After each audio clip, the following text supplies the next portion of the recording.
Saya orang Bangka Belitung, saya orang Melayu tapi keturunan Cina. Tapi Cinanya nggak punya toko saya. Jadi saya dibesarkan keluarga saya Muslim. Nenek saya itu Cina, masuk Islam, kawin dengan pribumi Melayu. Jadi saya itu hanya dapat face-nya itu dari nenek saya. Saya besar di Bangka Belitung. Saya bisa jadi orang percaya itu tahun 2013. Saya berkenalan dengan seseorang, orang Manado, yang buka usaha di kampung halaman saya. Beliau ini ternyatanya tim penginjilannya Pak Saifuddin Ibrahim. Dulunya saya nggak tahu. Beliau ini ngomong ke saya, ada ustadz yang jadi pendeta. Dari situ saya penasaran. Saya bilang, saya pengen ketemu dong kok. Saya bilang gitu. Akhirnya teman ini anggap serius. Saya terbang dari Bangka ke Jakarta tuh hanya penasaran, hanya pengen ketemu. Yang mana sih ustadz yang jadi pendeta? Pak, sekarang ada buku yang mengerikan, pelecehan terhadap Islam. Ini udah pelanggaran berat. Dialog Saifuddin Ibrahim, mantan pengurus Muhammadiyah dan dosen di Az-Zaitun, murtad menjadi pendeta. Laporan yang masuk sama kami setelah membaca buku ini, per hari orang murtad 150 orang per bulan. Mengerikan, saya aja membaca gemetar ini Pak. Karena dia memahami itu, dia dosen agama, fasih bahasa Arab. Makanya saya mau ketemu dengan dia ini. Sekarang populer Pak, jadi menjadi apa namanya kader pendeta internasional. Karena sudah mengajar di 3 negara, Indonesia, Malaysia, dan Brunei. Indonesia, Singapura, dan Brunei, luar biasa. Mohon Bapak kalau temukan ini di toko buku manapun, jangan dibeli, jangan dibaca. Bisa murtad Pak.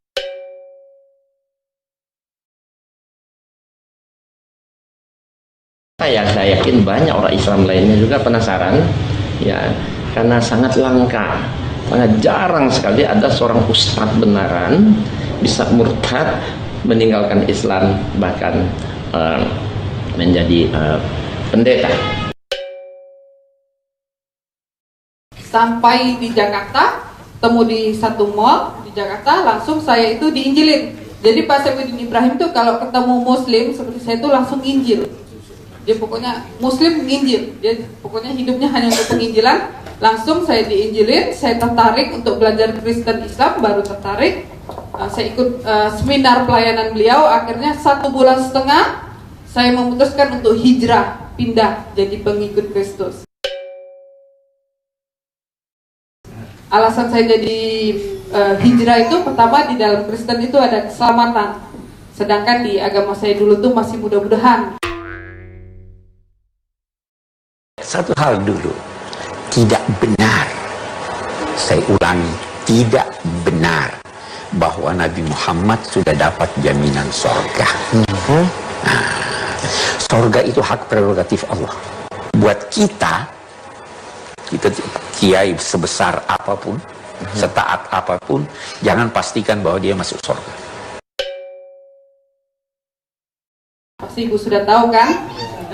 Kedua, di dalam Islam tuh perempuan tuh seperti saya tuh dianggap rendah. Rendahnya gini, jihadnya para perempuan itu kalau kita mengikhlaskan suami untuk poligami, itu tiket surganya perempuan. Apa syarat poligami? Harus minta izin dengan istri? Tak ada. Saya ke sini, nikah saya sekali lagi sini, istri saya tak tahu, sah. Kemudian besok nanti malam ke Jakarta, Jakarta nikah sekali lagi, sah. Kemudian habis itu nanti kami ke Yogyakarta, pengajian di Jogja, nikah sekali lagi, sah. Yang kelima baru tak sah. Selama masih 4 sah. Jadi kalau mau tetap sah gimana? Ceraikan yang satu, nikah lagi, ceraikan satu, nikah lagi. Maka dia bisa terus.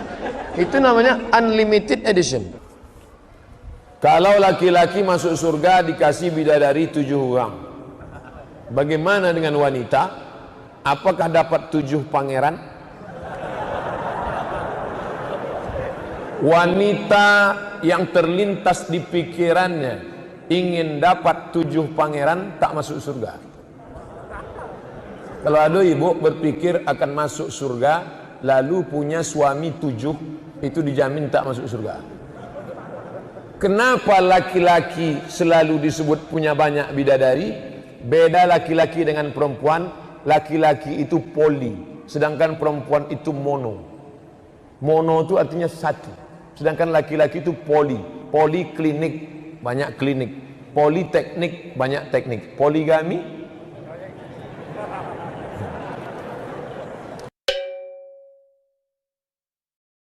Tapi kalau laki-laki itu jihadnya ngebom. Nah, itu saya pikir masa sih masuk surga harus mengikhlaskan suami poligami? Nggak mungkin kan? Saya pikir di dalam Kristen satu untuk selamanya. Nah, dari situ saya memutuskan mantap hati saya untuk dibaptis. Nah, setelah dibaptis saya senang tulis status di Facebook. Baru ayat Mazmur, Amsal. Saya tidak seperti Pak Saifuddin Ibrahim langsung perbandingan. Saya hanya itu, dari situ keluarga saya heboh. Pertama teman-teman saya heboh kok status saya itu beda. Dari situ kampung halaman saya heboh. Mama saya telepon saya, apa benar saya sudah pindah agama? Saya jawab iya. Setelah itu mama saya juga tidak percaya, akhirnya terbang ke Jakarta. Dia suruh saya jemput di bandara. Setelah itu mama saya bilang kita ke Bekasi, ke rumah tante. Saya antarin ke Bekasi. Sampai di Bekasi ternyata sudah kumpul keluarga besar saya di sidang. Biasa mantan muslim itu kalau nggak melewati itu kan nggak sah, nggak afdol. Jadi saya di sidang keluarga. Di antara keluarga besar saya itu ada satu ustadz. Om saya itu sudah ustadz, sudah naik haji, yang dipercayakan untuk tanya-tanya saya. Ditanya, apakah saya masuk Kristen itu dikasih uang? Saya bilang, enggak, murni dari hati saya. Malahan waktu saya dibaptis, saya ngasih pendeta itu persembahan. Pendeta itu juga terkejut, baru kali ini dia baptis mantan muslim dapat persembahan. Karena saya berpikir, saya gini, orangnya, saya mau beda dari orang lain. Saya nggak mau dinilai saya masuk Kristen dikasih uang, kalau bisa saya kasih pendeta. Nah, jadi waktu itu saya inisiatif, saya kasih pendeta persembahan. Sehingga pendeta itu, kaget gitu. Dia nggak percaya mantan muslim ada kayak saya gini. Tapi saya bersyukur tuh itu ilmu orang Cina, nggak mau nyusahin orang. Itu saya bersyukurnya ada keturunan Cinanya di situ. Setelah saya bilang ke om saya kasih pendeta uang, dia terkejut juga. Baru kali ini juga dia bilang. Lalu om saya tanya, apakah saya pernah dikasih gereja air minum? Saya bilang enggak ada kasih saya air minum. Dia bilang kalau bertamu ke rumah orang Kristen pasti dikasih minum. Saya bilang gitu. Sampai akhirnya om saya ini untuk desak saya untuk kembali ke Islam, tapi saya tidak mau. Dia yang akhirnya kasih saya minum, dijampi-jampi di depan saya. Karena di dalam Islam itu ayat Al-Quran itu sebuah mantra, dibaca berapa kali itu sebuah mantra. Jadi dia baca ayat kursi supaya saya itu dapat hidayah kembali ke Islam. Dia paksa saya, keluarga semua paksa saya untuk minum, ya karena saya sendiri saya minum. Saya hanya baca doa dalam hati. Dalam nama Tuhan Yesus, saya minum, saya disuruh habisin. Besok paginya, om yang kasih saya air minum ini meninggal. Meninggalnya tanpa sebab sama sekali. Masih muda, kisah itu 5 tahun yang lalu, masih 40-an. Jadi om saya ini istrinya bingung kok jam 10 pagi belum bangun. Setelah diperiksa nggak ada nyawa. Jadi setelah sidang saya itu nggak ada kabar berita lagi, diperiksa nggak ada nyawa lagi. Jadi sejak dari situ keluarga saya tuh nggak berani ganggu-ganggu, dikiranya ilmu orang Kristen tuh lebih hebat. Padahal dalam Alkitab bahwa roh di dalam diri kita ini lebih besar daripada roh dalam dunia. Asal kita tuh percaya sungguh-sungguh. Mantan muslim tuh harus sungguh-sungguh, jangan ngempam asal ditekan sedikit lebay, nangis. Jadi saya tuh setelah masuk Kristen tuh percaya tuh yakin benar percaya gitu. Nah dari situ saya modal, orang tua saya nggak berani ganggu saya. 1,5 tahun saya dimuridkan sama Pak Saifuddin Ibrahim, lalu dipercayakan untuk menjadi istri beliau. Waktu menikah beliau sudah status duda, istri sebelumnya sudah meninggal, punya 3 orang anak laki-laki. Anak pertama dikasih Fikri Khomeini, yang kedua Saddam Hussein, yang ketiga Muammar Gaddafi. Menikah sama saya Juni 2014 diberkati GBI Yerusalem di Pasar Baru. Karena beliau sudah punya anak 3 laki-laki, punya kerinduan pengen anak perempuan, berharap dapat dari saya. 3 tahun menikah belum dikasih anak, pergumulan. sudah minta doa sama teman-teman para hamba Tuhan. Akhirnya ada salah satu teman kami yang menganjurkan untuk saya pulang ke Bangka minta restu ke orang tua. Akhirnya waktu itu Pak Saifuddin Ibrahim nggak bisa mendampingi saya untuk balik ke Bangka, saya sendiri. Pak Saifuddin waktu itu pelayanan di Taiwan. Saya pulang ke Bangka, saya bilang maksud hati saya pulang itu, akhirnya orang tua saya mengikhlaskannya. Orang tua saya itu tidak ikhlas, takutnya saya tuh diculik orang, dibunuh orang, karena melihat gaya penginjilan Pak Saifuddin itu kan ngeri-ngeri sedap. Jadi dia takut anak gadis itu diculik orang, takutnya saya tuh diapa-apain orang di Jakarta ini gitu. Itu yang membuat saya orang tua saya tuh kurang ikhlas gitu. Jadi saya udah bilang bahwa saya bisa jaga diri, bilang bla bla. Akhirnya orang tua saya mengikhlaskan, saya balik ke Jakarta, lalu saya nyusul ke Taiwan.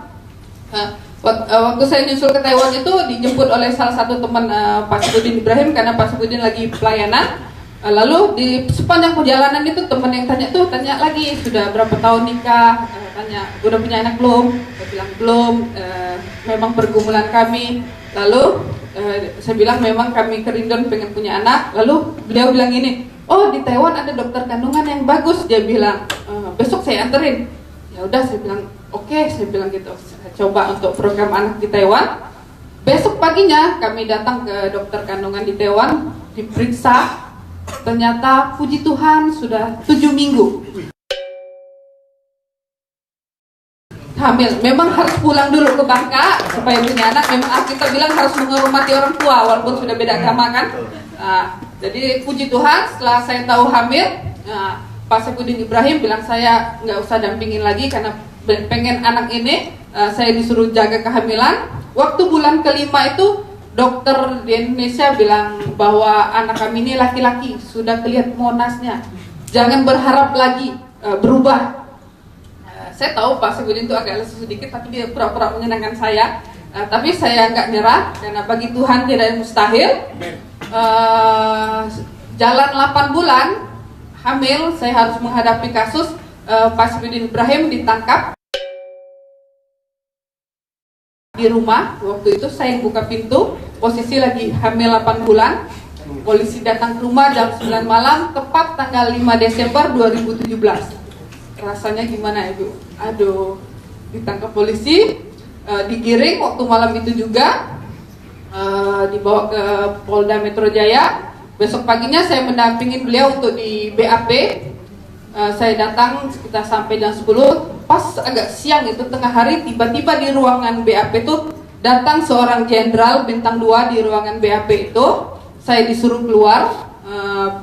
Jenderal ini hanya pengen ngobrol 4 mata sama Pak Saifuddin Ibrahim. 1 jam itu kemudian saya lihat ada 3 orang ormas dari Muhammadiyah dengan dari Bima juga, organisasi dari orang-orang Bima di ruangan BAP. Setelah itu mereka keluar, saya tanya ke Pak Saifuddin Ibrahim, apa maksud kedatangan mereka ini? Ternyata jenderal ini nekan Pak Saifuddin Ibrahim kalau syahadat kembali ke Islam, kasus ini tutup. Siapa yang nggak mau? Istri lagi hamil, masih muda, pengennya kan senang-senang.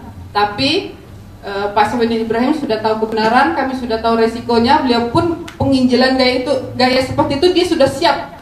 Bukan dia nggak siap, dia orang banyak bilang terlalu radikal, nggak berhikmat. Pak Saifuddin Ibrahim tuh mempertanggungjawabkan semuanya, akhirnya menolak tawaran jenderal itu, sehingga kasus ini berlanjut. Bulan depannya saya melahirkan sendiri. Puji Tuhan, ternyata anak saya perempuan, dikasih nama Golda Meir Putri Ibrahim. Golda Meir Perdana Menteri Israel, karena abang-abangnya sudah presiden Arab, jadi yang ini presiden Yahudi. Tuhan dihiburkan dengan dikasih anak perempuan, sesuai dengan harapan kami. Walaupun dokter sudah bilang jangan berharap lagi, memang wajahnya kayak orang laki, wajah mirip-mirip Pak Saifuddin Ibrahim ini.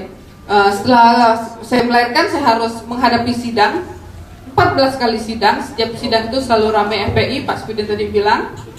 Tapi saya tidak takut sama sekali. Saya percaya janji Tuhan.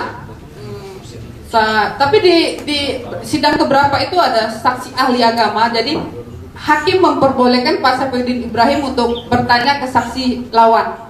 Jadi Pak Saifuddin Ibrahim tanya pakai bahasa Arab, saksi ahlinya nggak bisa jawab. Tanya pakai bahasa Indonesia juga nggak bisa jawab.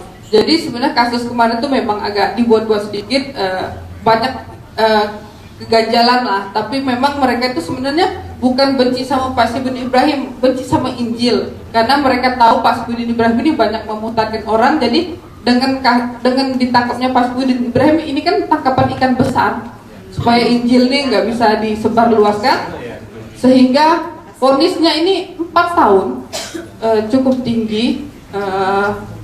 Ahok 2 tahun, Ibu Meliana 18 bulan, Pak Saifuddin Ibrahim 4 tahun.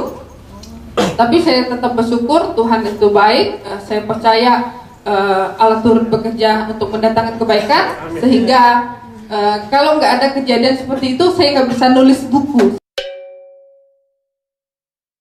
Saya berpikir gitu. Akhirnya semua perjalanan hidup saya berdoa gini, Tuhan, saya nggak mau jadi mantan muslim yang nyusahin orang Kristen. Punya anak kandung 1, Pak Saifuddin Ibrahim. Saya nggak mau nyusahin orang, walaupun banyak tawaran teman-teman Pak Saifuddin Ibrahim yang percaya saya, walaupun saya masih kecil. Ada yang berapa orang yang percaya kalau saya perlu apa-apa tinggal telepon aja. Tapi Tuhan kasih hikmat, saya suruh tulis buku. Saya bilang saya nggak bisa nulis buku. Saya dikasih hikmat dalam seminggu saya bisa jadi nulis buku. Padahal saya sekolah hanya tamat SMA, nggak punya skill nulis buku. Tapi Tuhan kasih hikmat saya, benar-benar hikmat Tuhan. Dalam 1 minggu jadi buku ini dengan judul Hatiku Terpikat Mengikuti Yesus, Jiwaku Terpanggil Membela dan Mendampingi Pejuang Pengikut Kristus. Kenapa hati saya itu terpikat mengikuti Yesus? Karena Yesus itu mengajarkan kita untuk bermanfaat untuk orang lain, bukan memanfaatkan orang lain. Satu firman Tuhan yang menguatkan saya sampai saya dapat berdiri di sini, Yeremia 17 ayat 7. Dalam keadaan ini saya bisa dapat bahagia, tetap senantiasa bersukacita. Diberkatilah orang yang mengandalkan Tuhan, yang menaruh harapannya pada Tuhan. Jadi masalah yang saya hadapi itu saya benar-benar mengandalkan Tuhan, sehingga Tuhan buat saya menjadi bukan terpuruk, malahan naik levelnya. Makanya kalau kita punya masalah tuh tetap kita mengandalkan Tuhan. Sekali Yesus, tetap Yesus. Kiranya buku yang saya tulis ini bisa menjadi berkat untuk wanita-wanita Kristen, para istri. Karena ada pepatah Cina mengatakan laki-laki itu diuji kalau lagi ada uang, tapi istri kita tuh diuji lagi suami lagi terpuruk. Jadi kita benar-benar bukan hanya pendoa, tapi benar-benar penolong dalam keadaan susah.